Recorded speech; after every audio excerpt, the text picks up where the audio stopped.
Hello and welcome back to my channel. I'm the Loyal Hufflepuff, and today we'll be finishing our first book of this trilogy titled Shadow and Bone.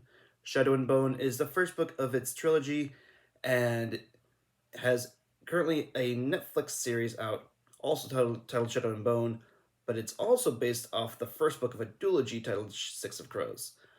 I'm looking forward to see what happens at the end of the book here, and I hope you guys have been enjoying this book as much as I have, and I hope we continue on with our next book, which I will state at the end of this video. So without further ado, let us finish this book and let's get started. Dawn was creeping over Kripersk, and as Ivan brought me back to my tent, I sat down on my cot and stared unseeingly at the room. My limbs felt strangely heavy, my mind a blank. I was still sitting there when Ginya arrived. She helped me wash my face and change into the black kefta I'd worn for the winter feet. I looked down at the silk and thought of tearing it to shreds, but somehow I couldn't manage to move. My hands stayed limp at my sides. Ginya steered me into the painted chair.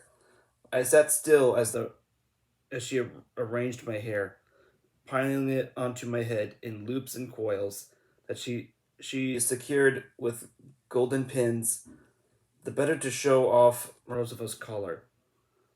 When she had finished, she pressed her cheek against mine and led me to Ivan, placing my hand on his arm like a bride.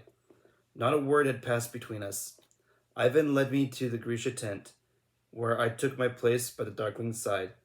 I knew that my friends were watching me, whispering, wondering what was wrong. They probably thought I was nervous about entering the fold. They were wrong. I was nervous or frightened. I wasn't nervous or frightened. I wasn't anything anymore. The Grisha followed us in an ordered processional, all the way to the dry docks. There, only a select few were permitted to board the sand skiff. It was larger than any I'd seen and equipped with 3 enormous sails emblazoned with the Darkling symbol. I scanned the crowd for soldiers and Grisha on the skiff. I knew Maul must be on board somewhere, but I couldn't see him. The Darkling and I were escorted to the front of the skiff, where I was introduced to a group of elaborately dressed men with blonde beards and piercing blue eyes. With a start, I realized they were Fredan ambassadors. Beside them, in crimson silks, stood a delegation from the Shuhan, and next to them, a group of Kirch tradesmen in short coats with curiously belled sleeves. An envoy of the king stood with them in full military dress, his pale blue sash bearing a golden doubled eagle, a stern expression on his face, weathered countenance. I studied them curiously. This must be why the Darkling had delayed our trip into the fold. He needed time to assemble the proper audience, witnesses who would attest to his newfound power. But just how far did he intend to go? A feeling of foreboding stirred inside me, disturbing the lovely numbness that had held me into its grip all morning. The skiff shuddered and began to slide over the grass and into the eerie black mist of the fold. 3 summoners raised their arms, and the great sails snapped forward, swelling with the wind. The first time I'd entered the fold, I'd feared the darkness and my own death. Now darkness was nothing to me, and I knew that soon death would seem like a gift. I'd always known I would have to return to the unsea, but as I looked back, I realized that some part of me had anticipated it.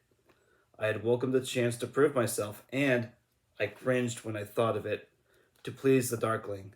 I had dreamed of this moment, standing by his side. I had wanted to believe in the destiny he'd laid out for me, that the orphan no one wanted would change the world and be adored for it. The Darkling stared ahead, radiating confidence and ease. The sun flickered and began to disappear from view. A moment later, we were in darkness. For a long while, we drifted in the black, the gracious squallors driving the skiffs forward over the sand. Then the Darkling's voice rang out, "Burn!" Huge clouds of flame burst from the inferni on either side of the skiff, briefly illuminating the night sky. The ambassadors and even the guards around me stirred nervously. The Darkling was announcing our location, calling the Volcra directly to us. It didn't take long for them to answer, and a tremor ran up my spine as I heard the distant beat of leathery wings.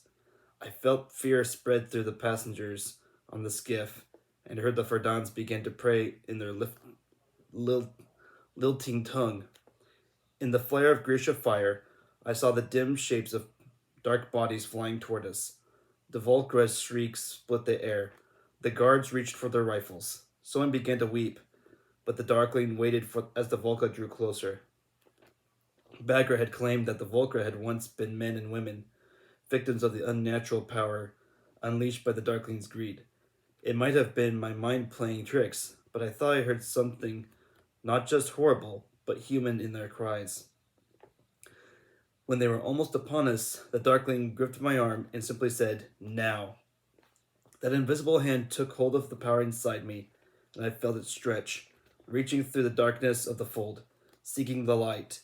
It came to me with a speed and fury that nearly knocked me from my feet, breaking over me in a shower of brilliance and warmth. The fold was alight, as bright as noon, as if its impenetrable darkness had never been.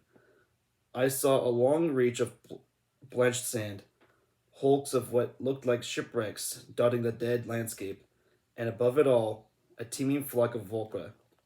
They screamed in terror, their writhing gray bodies gruesome in the bright sunlight. This is the truth of him, I thought, as I squinted in the dazzling light. Like calls to like. This was his soul made flesh, the truth of him laid bare in the blazing sun, shorn of mystery and shadow. This was the truth behind the handsome face and the miraculous powers.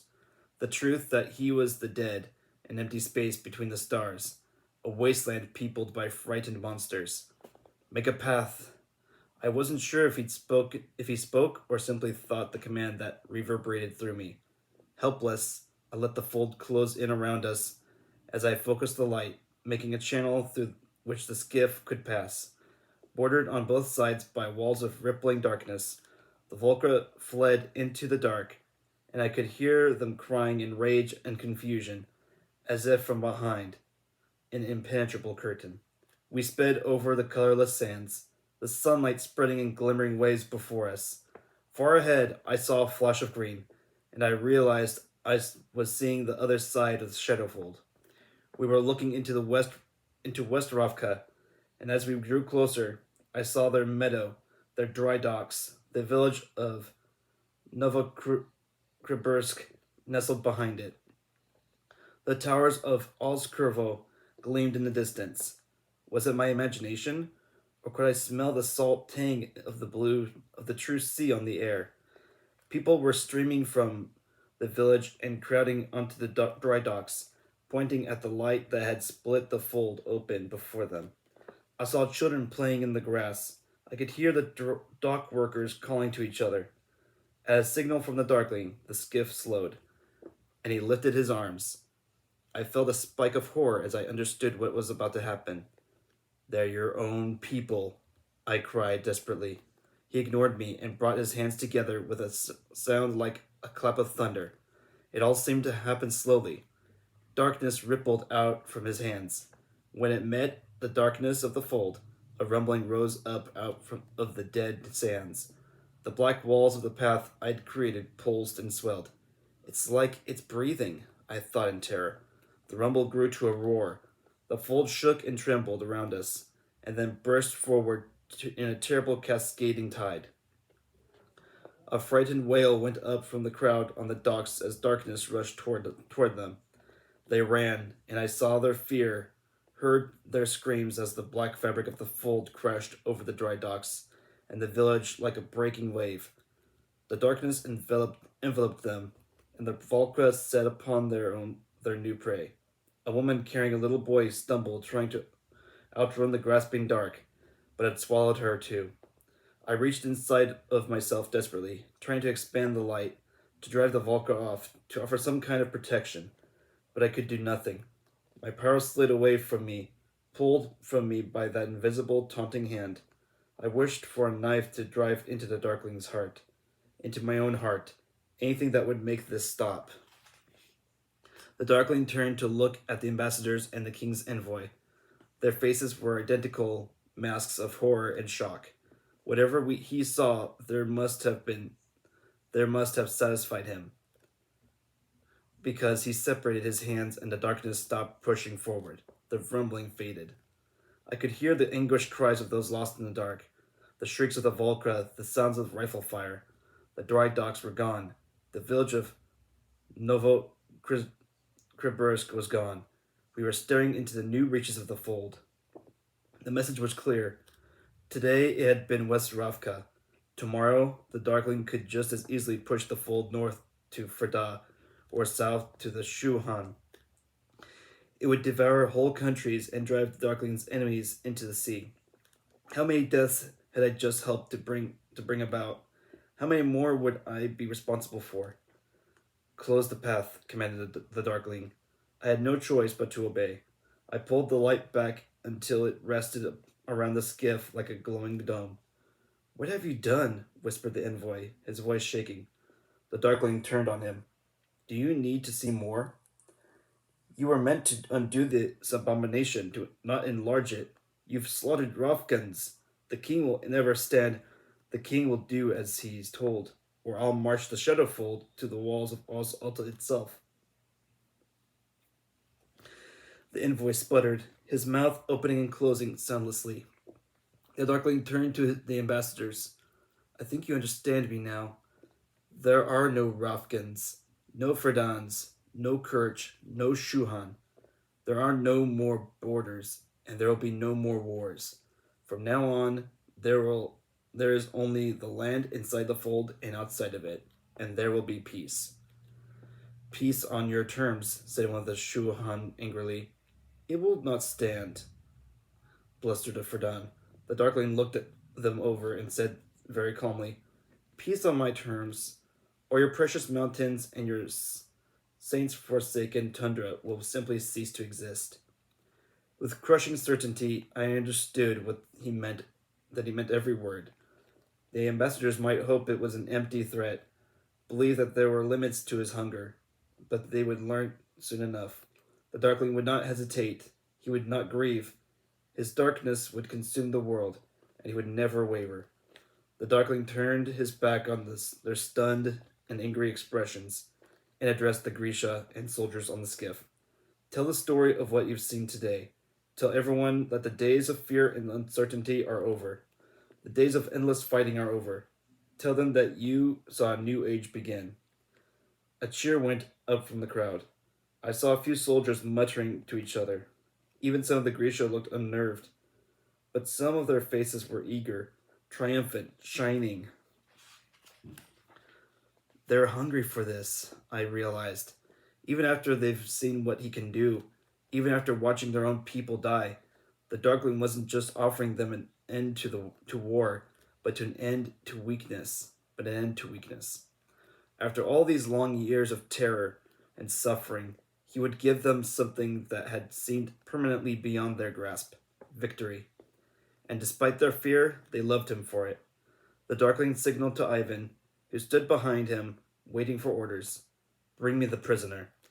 I looked up sharply, a fresh bolt of fear shooting through me, as Maul was led through the crowd to the railing, his hands bound. We return to Ravka, said the Darkling, but the traitor stays. Before I even knew what was happening, Ivan shoved Maul over the edge of the skiff. The Volcra screeched and beat their wings. I ran to the railing. Maul was on his side in the sand, still within the protective circle of my light. He spat sand from his mouth and pushed himself up with his bound hands. Maul! I cried. Without thinking, I turned on Ivan and punched him hard in the jaw. He stumbled back against the railing, stunned, and then lunged at me. Good, I thought as he grabbed me. Throw me over too. Hold, said the darkling. His voice like ice. Ivan scowled, his face red with embarrassment and anger. He relaxed his grip, but didn't let go. I could see the confusion of the people on the skiff. They didn't know what this show was about, why the Darkling was troubling with a deserter, and why his most valued Grisha had just punched his second in command. Pull it back. The command rang through me, and I looked at the Darkling in horror. No, I said, but I couldn't stop it. The dome of light began to contract. Maul looked at me as the circle shrank closer to the skiff, and if Ivan had hold of me, the look of regret and love in his blue eyes would have sent me to my knees. I fought with everything inside me, every bit of strength I had, everything Bagger had taught me, and it was nothing in the face of the Darkling's power over me. The light inched closer to the skiff.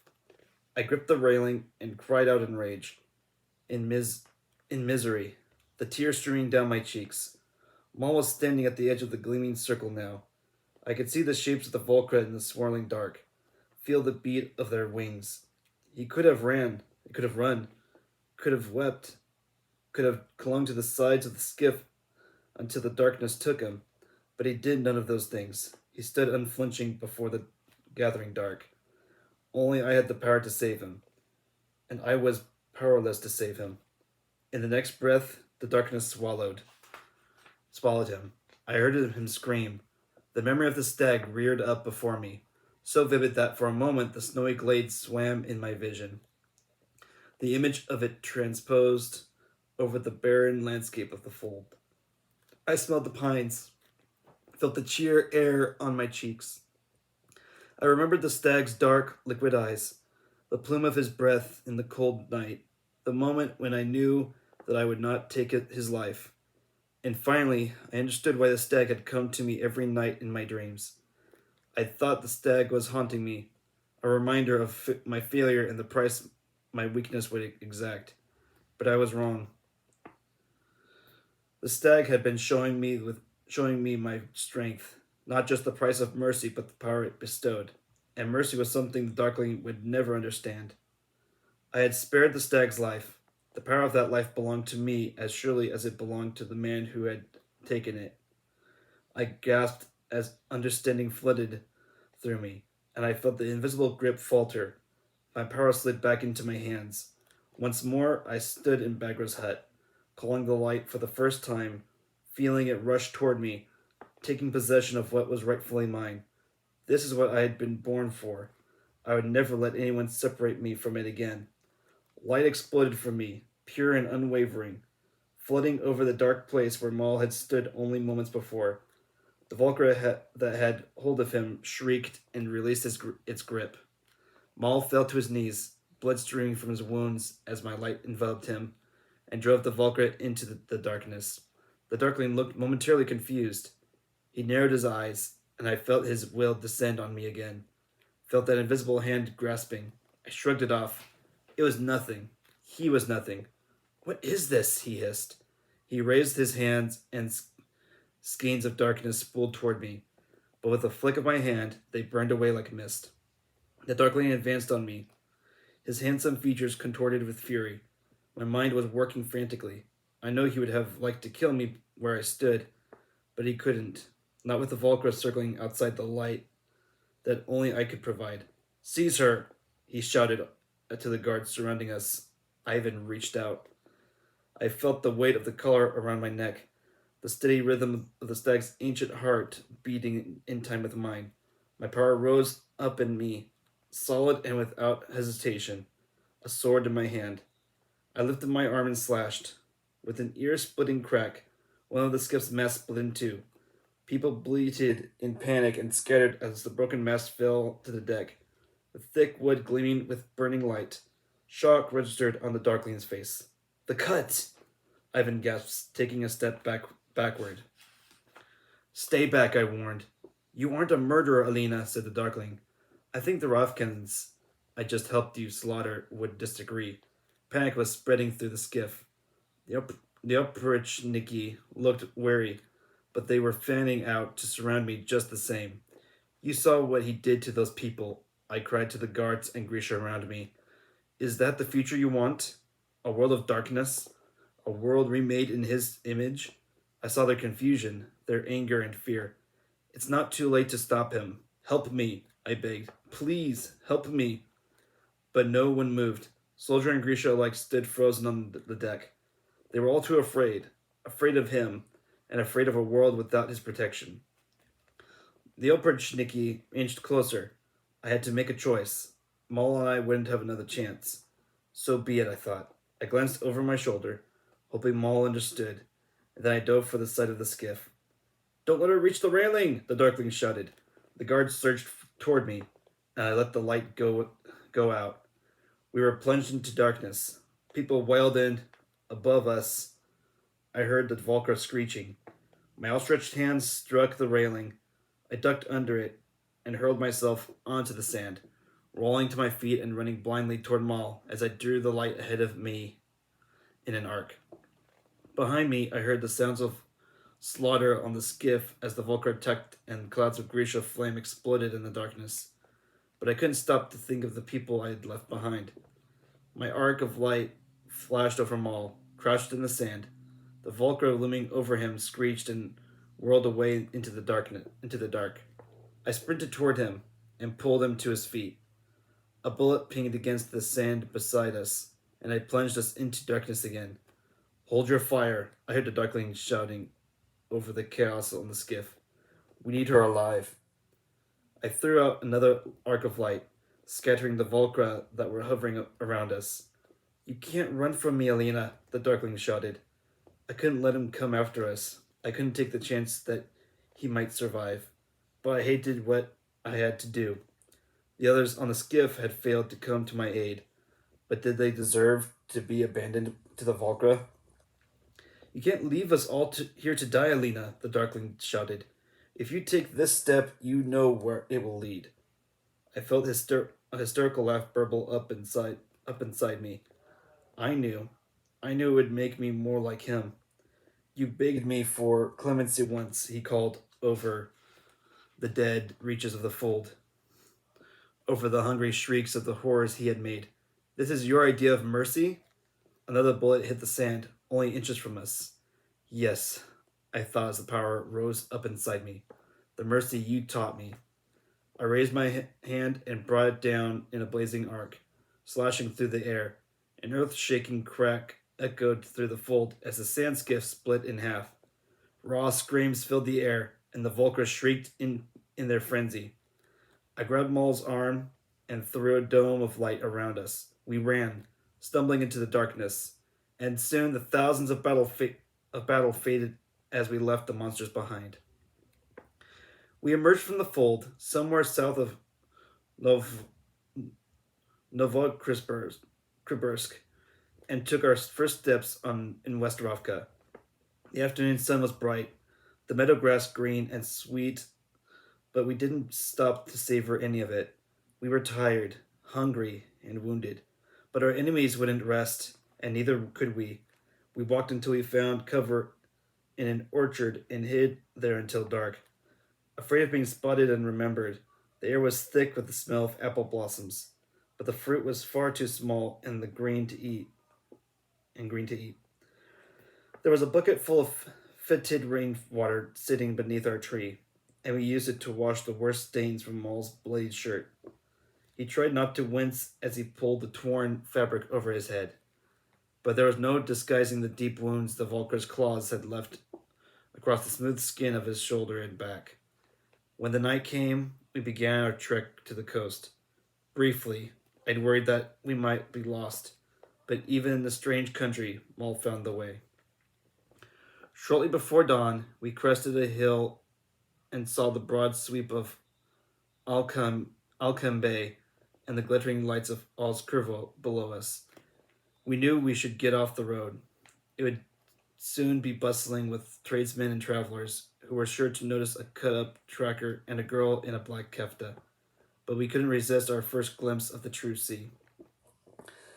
The sun rose at our backs, pink light gleaming off the city's slender towers. then splintering gold on the waters of the bay. I saw the sprawl of the port, the great ships bobbing in the harbor, and beyond that blue and blue and blue again. The sea seemed to go on forever, stretching into an impossibly distant horizon. I had seen plenty of maps. I knew there was land out there somewhere, beyond long weeks of travel and miles of ocean. But I still had the dizziness sense that we were standing at the edge of the world. A breeze came in off the water, carrying the smell of salt and damp, the faint cries of gulls. There's just so much of it, I said at last. Maul nodded. Then he turned to me and smiled. A good place to hide. He reached out and slid his hand into my hair. He pulled out the gold pins from the tangled waves. I felt a curl slide free and slithered down my neck. For clothes, he said as he dropped the pin into his pocket. A day ago, Genya had placed those golden pins in my hair. I would never see her again. Never see any of them. My heart twisted. I didn't know if Genya had ever really been my friend, but I would miss her just the same. Maul left me waiting a little way off the road, hidden in a stand of trees. We had agreed it would be safer for him to enter Oscurvo by himself, but it was hard to watch him go. He told me to rest, but once he was gone, I couldn't seem to find sleep. I could still feel power thrumming through my body, the echo of what I'd done on the fold. My hand strayed to the collar at my neck. I'd never felt anything like it, and some part of me wanted to feel it again. And what about the people you left there? Said a voice in my head that I desperately wanted to ignore. Ambassadors, soldiers, Grisha. I had as good as doomed them all. I couldn't even be sure that the Darkling was dead. Had he been torn apart by Volcra? Had the lost men and women of the Tula Valley finally had their revenge on the Black Heretic? Or was he, at this very moment, hurtling toward me over the dead reaches of the unsea, ready to bring down his own kind of reckoning? I shuddered and paced, flinching at every sound. By late afternoon, I was convinced that Maul had been identified and captured. When I heard footsteps and saw his familiar form emerge from the trees, I nearly sobbed with relief. Any trouble? I asked shakily, trying to hide my nerves. None, he said. I've never seen a city so crowded with people. No one even gave me a second glance. He wore a new shirt and an ill-fitting coat, and his arms were laden with clothes for me. A sack-like dress and a red so faded it looked almost orange and numbly mustard-colored coat. He handed them to me and then tactfully turned his back so I could change. I fumbled with the tiny black buttons of the kefta. There seemed to be 1,000 of them. Then the silk finally slid off over my shoulders and pulled at my feet. I felt a great burden lift from me. The cool spring air pricked my bare skin, and, for the first time, I dared to hope that we might really be free. I quashed that thought until I knew the Darkling was dead. I would never draw an easy breath. I pulled on the rough wool dress and the yellow coat. Did you deliberately buy the ugliest clothes you could find? Maul turned to look at me and couldn't restrain a smile. I bought the first clothes I could find, he said. Then his grin faded. He touched my cheek lightly, and when he spoke again, his voice was low and raw. I never want to see you in black again. I held his gaze. Never, I whispered. He reached into his coat pocket and pulled out a long red scarf. Gently, he wrapped it around my neck, hiding Rosalba's collar. There, he said, smiling again. Perfect. What am I going to do when summer comes? I laughed. By then, we'll have found a way to get rid of it. No, I said sharply, surprised by how much the idea upset me. Maul recoiled, taken aback. We can't get rid of it, I explained. It's Ravka's only chance to be free of the Shadowfold. It was the truth, just not all of it. We did need the collar, It was insurance against the Darkling's strength, and a promise that someday we'd return to Ravka and find a way to set things right. But what I couldn't tell Maul was that the collar belonged to me, that the stag's power felt like a part of me now, and I wasn't sure I wanted to let it go. Maul studied me, his brow furrowed. I thought of the Darkling's warnings, of the bleak look I'd seen in his face and in Bagra's. Alina, I tried for a reassuring smile. We'll get rid of it, I promised, as soon as we can. Seconds passed. All right, he said at last, but his expression was still worry. Then he pushed the crumpled kefta with the toe of his boot. What should we do with this? I looked down at the heap of tattered silk and felt anger and shame roll over me. Burn it, I said, and we did. As the flames consumed the silk, Mal slowly pulled the rest of the golden pins from my curls, one by one, until my hair tumbled around my shoulders. Gently, he pushed my hair aside and kissed my neck, right above the collar. When the tears came, he pulled me close and held me until there was nothing left but ashes. That was chapter 22. This is what's considered the after chapter. The boy and the girl stand at the railing of the ship, a true ship that rolls and rocks on the heaving back of the true sea. Good morgen, Fentomen, a deckhand shouts to them as he passes by, his arms full of rope. All the ship's crew call them Fentomen. It is the Kirch word for ghosts.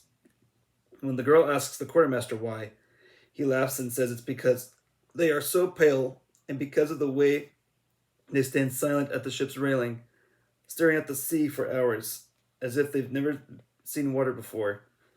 She smiles and does not tell him the truth, that they must keep their eyes on the horizon. They are watching for a ship with black sails. Bagra's Verloren was long gone, so they had hidden in the slums of Oskervo until the boy could use the gold pins from her hair to book passage on another ship. The city buzzed with the horror of what had happened in Novokribursk. Some blamed the Darkling, others blamed the Shuhan or Ferdans. A few even claimed it was the righteous work of angry saints. Rumors began to reach them of strange happenings in Ravka. They heard that the apparat had disappeared, that foreign troops were massing on the borders, that the First and Second Armies were threatening to go to war with each other, that the Sun Summoner was dead. They waited to hear word of the Darkling's death on the fold, but it never came. At night, the boy and the girl lie curled around each other in the belly of the ship. He holds her tight when she wakes from another nightmare, her teeth chattering, her ears ringing with the terrified screams of the men and women she left behind on the broken skiff, her limbs trembling with remembered power. It's all right, he whispers in the darkness. It's all right. She wants to believe him, but she's afraid to close her eyes. The wind creaks in the sails. The ship sighs around them. They are alone again, as they were when they were young, hiding from the older children, from Anakuya's temper, from the things that seem to move and slither in the dark. They are orphans again, with no true home but each other and whatever life they can make together on the other side of the sea. And that is the end of Shadow and Bone. I hope you all enjoyed this book. We will be going into another series I've never read before. It will be Goosebumps. My wife is a big fan and suggested that I read those to you guys since it is Halloween season. And I hope that you all enjoyed this book, and if you could go ahead and like this video if you enjoyed it, and please make a comment down below if you have other book suggestions for either this month or the months to come. And I will be watching the first season of this series, and hopefully at a near future point we will go back and read book 2 of the Shadow and Bone trilogy, and maybe at another point we'll do the Six of Crows duology. I'm looking forward to watching the series and make another video on comparing the book to the first season of Shadow and Bone. Until next time, I am the Loyal Hufflepuff, and I hope you'll enjoy the series.